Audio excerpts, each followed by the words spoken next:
The architecture in China that's in recent years is far more impressive than the US. The train stations, the buildings, the high-speed rail, everything, it's really far more impressive than what we have in the US. I recommend somebody just go to Shanghai and Beijing, look at the buildings, and take the train from Beijing to Xi'an, where you have the terracotta warriors. Why does China have such jaw-dropping infrastructure compared to the rest of the world? It's a question that pops up whenever we marvel at their sprawling high-speed rail networks, futuristic cities, and seemingly endless highways. From gleaming airports to efficient public transit, China's infrastructure is a testament to years of strategic planning and investment. But what exactly has driven this incredible transformation? Well, in today's video, we will explore just that. But before you continue watching, please subscribe to our channel to show your support. Now, let's talk about why China's infrastructure is so much ahead than the rest of the world. Economic liberalization and investments. China's journey to infrastructure greatness kicked off with major economic liberalization and reforms in the late 1970s. When Deng Xiaoping came to power, he introduced policies that opened up China's economy to the world. This was a game-changer. Take, for example, the establishment of special economic zones like Shenzhen. Back in 1980, Shenzhen was a sleepy fishing village, around 300,000 inhabitants. Today, it's a bustling metropolis with a population of over 12 million, thanks to the economic policies that attracted foreign investment and boosted industrial growth. The SEZ strategy proved effective. By taking a gradual approach to reform and greater openness towards foreign direct investment, Chinese officials experimented in a controlled environment. Futuristic skyscrapers and jam-packed highways have overtaken the drab, low-rise buildings, muddy farm fields, and bicycles of the old Shenzhen. Attracting foreign direct investment was job number one. The Shenzhen High-Tech Industrial Park was established in 1996, attracting leading international firms such as Intel, IBM, Toshiba, and Samsung. These special economic zones, like Shenzhen, became hotbeds of economic activity, generating revenue that could be funneled into infrastructure projects. Let's look at some numbers. In 1980, China's GDP was around $306 billion. Fast forward to 2022, and it's almost $18 trillion. This explosive economic growth has provided the financial backbone for massive infrastructure investments. For instance, China spent around 8.5% of its GDP on infrastructure from 1992 to 2011, compared to just 2.5% in the United States during the same period. This level of investment has enabled China to build world-class highways, railways, and airports at a speed and scale that other countries can only dream of. One standout example is the high-speed rail network. Launched in 2008, China's high-speed rail now covers over 45,000 kilometers, making it the largest in the world. This wasn't just about laying tracks, it was about connecting cities, boosting regional economies, and creating millions of jobs. China's economic liberalization and reforms set the stage for its infrastructure boom.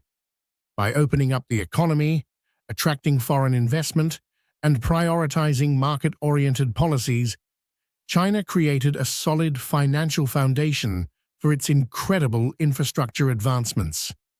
Political will and stability.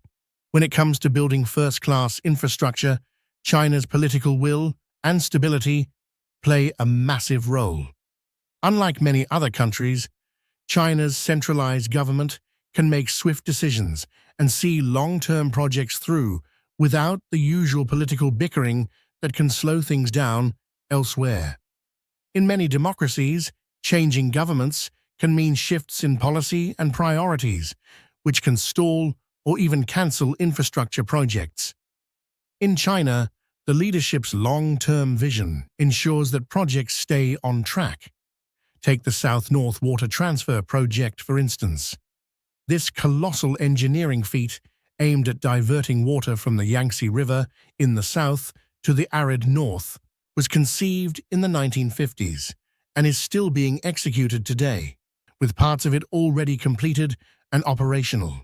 The project's estimated cost is around $62 billion, and it's a testament to China's ability to stay focused on long-term goals. Political will is also evident in urban development. Cities like Shanghai and Beijing have seen massive transformations thanks to government-led initiatives. Shanghai's Pudong district, which was mostly farmland in the early 1990s, is now a global financial hub with a skyline that rivals New York City. This transformation was driven by strategic government planning and investment. The ability to make quick decisions, maintain long-term plans, and invest heavily in transformative projects without getting bogged down by political infighting allows China to achieve feats that seem almost impossible elsewhere. Human capital investment. China's impressive infrastructure isn't just about money and materials, it's also about people. Investing in human capital has been a cornerstone of China's strategy, ensuring that there's a skilled workforce ready to build and maintain all those shiny new projects. First off, let's talk education.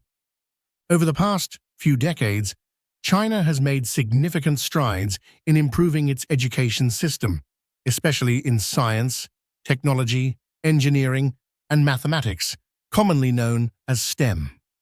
Universities like Tsinghua and Peking have become global powerhouses, churning out top-notch engineers and architects who are well-equipped to tackle massive infrastructure projects. In 2020, China produced about 4.7 million STEM graduates, compared to about 600,000 in the United States. This massive pool of talent is critical for driving the country's infrastructure boom. Vocational training is another crucial aspect. China has invested heavily in vocational schools and training programs to ensure that its workforce has the practical skills needed for construction and engineering jobs.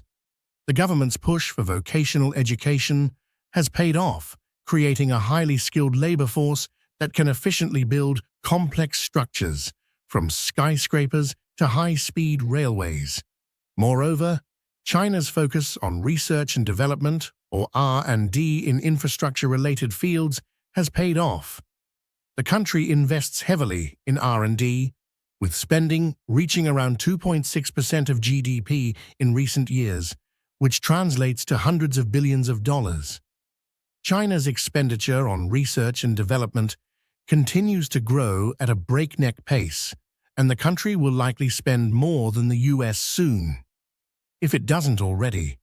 This investment helps foster innovation in construction materials, techniques, and sustainability practices, keeping China at the cutting edge of infrastructure development. In summary, China's infrastructure supremacy is no accident. It's the result of deliberate and strategic actions spanning economic policies, political will, and human capital investment.